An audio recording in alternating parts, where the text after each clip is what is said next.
Guys, what's up? Welcome back here to another episode of Intuitive Angling, and much appreciated you guys swinging by and checking the video out. I know that tons of YouTube channels out there for you guys to watch, so man, I really appreciate you guys spending a few minutes with me checking out mine. And guys, if you saw the video I did yesterday by chance, I was talking about when I had hooked what I thought was the state record largemouth bass down at Table Rock Lake over 40 years ago. And I wanted to follow that up, guys, with another video on big bass. I want to go over and I'm going to show you guys the 5 lures that I've caught my 5 biggest bass my entire life on. I'm going to relate to you the stories of those 5 biggest bass and show you the baits I caught them on, and maybe it'll add up to a big one for you guys down the road sometime. Also, guys, just a quick invitation. If you haven't had a chance, I'd like to invite everybody to consider subscribing to Intuitive Angling here. Right now, we've only got like 30-some% of the people that watch the videos are actually subscribed to the channel. And it's free and easy. Man, if I say something that makes you mad, you can unsubscribe at any time, which people do quite a bit. But yeah, if you could hit that subscribe button, much appreciated. Okay, guys, I'm going to start out 5, 4, 3, 2, 1, go over the 5 biggest bass I've ever caught in my life. I've caught 3 bass over 10 pounds in my life. And I live in a part of the country where there's not many 10-pounders. In order to catch a lot of 10-pound bass, you got to live where the 10-pounders are at. And most of the 10-pounders in this country are either if you don't live in Texas, California, or Florida, catching a 10-pounder is extremely rare. You know, maybe Lake Chickamauga back in the day, but overall, you know, most of the 10-pound class fish come out of those 3 states. So anglers that live in those 3 states have a lot higher percentage chance to catch a 10-pounder. But if you're like me, or a lot of people that live in places that don't catch many 10-pounders, it's pretty rare.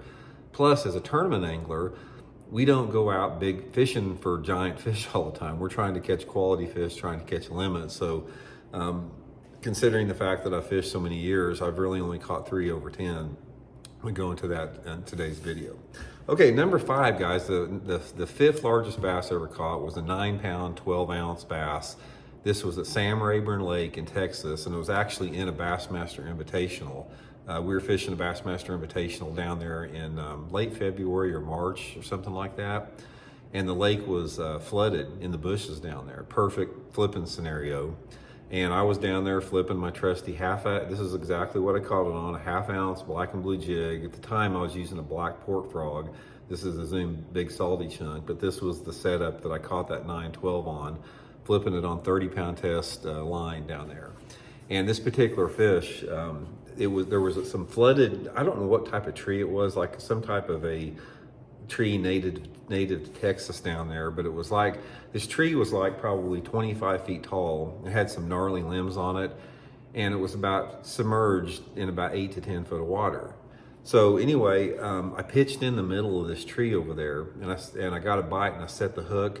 And as soon as I set the hook, this fish started screaming out underneath the tree and started going out in open water. And it was everything I could do. Normally I put the drag down pretty tight on my reels with flipping with 30, and I had that drag down pretty tight, and that fish was stripping drag. And when it stopped, I pushed the button and started free spooling it. And the line was down in the tree, but the fish was running out the bottom out into open water. And it ran out probably, I don't know, 20 or 30 feet away from the tree out there. I could feel it just surging and taking line out. And at this point, I said, there ain't no way this is a bass. This thing is way too powerful. It's probably a big flathead catfish or something like that. But I'm fighting it like it's a bass, because you never know. So as I'm fighting, or not really fighting it, but as I'm reeling this thing in, my line's coming through the limbs, and I still knew this fish was way out there. And I said, whatever it is, I'm probably not going to get this thing in. It's just the odds of getting it in this scenario are like next to nothing. So I keep reeling it in. It's not fighting very much, and I can feel that it's down in the tree, and I can actually feel a little bit of tugging on it, and I'm slowly pulling up, and I could feel it's coming up, and then it got caught. And I reached my hand down there, felt, the fish's mouth, grabbed it and lipped it. 9 pounds, 12 ounces down at Sam Rayburn Bassmaster Invitational. That's number 5. Okay, number 4 was a 9-pound, 14-ounce bass. And I caught this bass in March down at Table Rock Lake, and I think this was 1996 down there. It wasn't a tournament. I was just down there by myself, just fun fishing. And no, it wasn't 1996. I'll take that back. It was 2000. Yeah, 2002. I got that confused with another big one I caught at Logan Martin. But 2002 down there, and that particular one is a March deal. It's a big jerkbait time of year, and I was throwing this smaller Megabass X80 trick darter. This is a smaller jerkbait. Here's like the 110 size. This is the X80 here. And basically, guys, I was just jerkbait fishing like I always do. I was working down the steeper channel bank, and I was just making a 45-degree angle cast down the channel bank, nothing special. And I'd caught probably, I don't know, 7 or 8, 13 to 14 inches, over the, like the previous 2 hours. Fish weren't biting that great. And I throw the X80 up there, and I throw it pretty close to the bank, and it's still cold. I mean, the water temperatures are probably still in the 40s. And I jerked it down 3 or 4 times, and one hit it, and I set the hook, and I'm fighting it, and it feels really heavy. It's not fighting very much at all. And I'm just sort of reeling to the boat, and I get it up there, and I see the size of this fish, get it in. It's a 914 on the X80 down there. That's the biggest bass that I've ever caught on a jerkbait, that 914. No, I'm sorry, that's the second biggest bass I ever caught on a jerkbait. And then there's the biggest bass I'd ever caught at Tay-Rock, aside from that one that I lost over there. So that's number 4, 914. Okay, number 3 was at Grand Lake. Actually, Sheldon Collins was with me. You guys, a lot of you guys that watch these videos probably know Sheldon. And we were down there. Sheldon was young at the time. He was only 15 or 16 or something like that. And he wanted to go jerkbait fishing. So we went out jerkbait fishing that day, throwing a Megabass 110 plus 1, the regular size. And we'd fish pretty much all day long and hadn't caught hardly nothing. We caught 2 or 3 little dinks. I mean, fishing was terrible. And anyway, we run back in. I'm running back in towards the where we launched the boat at, and there was a little flat point that it was straight across from the boat ramp where we launched at. And I said, well, I'll pull up there and try this, right at the end of the day. So I got out deep on this point in about 20 foot of water and threw this 110 plus 1 out there. And that's when I caught that 10-pounder down at Grand. It's like the fact that one of the pictures in the thumbnail here is that 10-pounder. You can probably see this exact bait in its mouth there. I caught it on the 110 plus 1 in the Skeleton, Tennessee pattern here down at Grand Lake. Also, guys, I'll put my Tackle Warehouse link in the description for all these baits that I'm talking about here if you guys are interested in getting one there. But that was, I believe that was March, or no, I think that was late February down at Grand. I caught that one. Okay, the next one was a 10-pound 7-ouncer. This was at Lake Murray in South Carolina. This was actually practicing for an FLW tournament.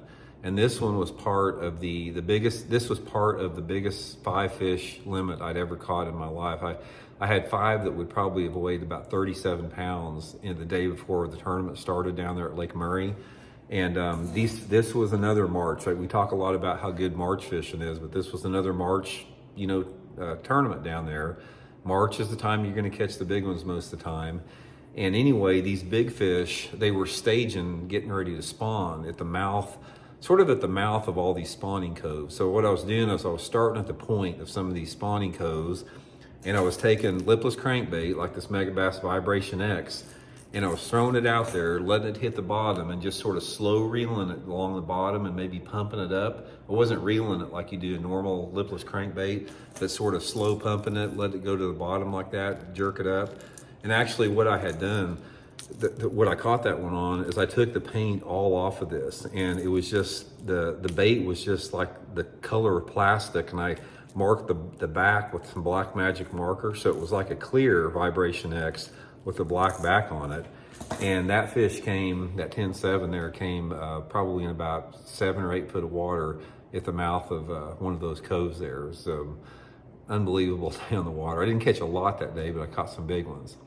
And the biggest bass, guys, that I ever caught in my entire life, Lake Okeechobee, 11 pounds, 8 ounces on a soft plastic stick bait. Like this is the Zoom Slinky, but I think at the time I caught it on one of the tiki sticks, was just about like this. But I was practicing with my Army Ranger buddy, Rodney Schmolak, down there for the tournament. Fish were spawning. This was I think it was a late January or February tournament, and the fish were bedding all over Lake Okeechobee there. And I was fishing back in this, backwater type area, clear water, pitching that soft plastic stick bait on a 16th ounce weight, sort of in the open pockets on the outside of the cattails.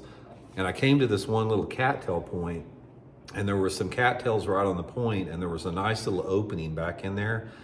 Pitched in there, got the bite, set the hook on the thing, fighting it, and it's like you can tell it's a giant as soon as it set the hook. So get it up there to it, and I couldn't get a picture of it because there was boats around us there, so we had to be really careful so people wouldn't see us and draw attention to it. But that was the biggest one I caught there with Rodney, the 11/8 there. So anyway, guys, that's my story, my 5 biggest and the 5 baits I caught them on there. Let me know what you guys did. Give me your list. Let me know what the biggest fish you guys caught and the lures. I'd be curious to hear on that comparison note. So hope you guys enjoyed it. We'll talk later.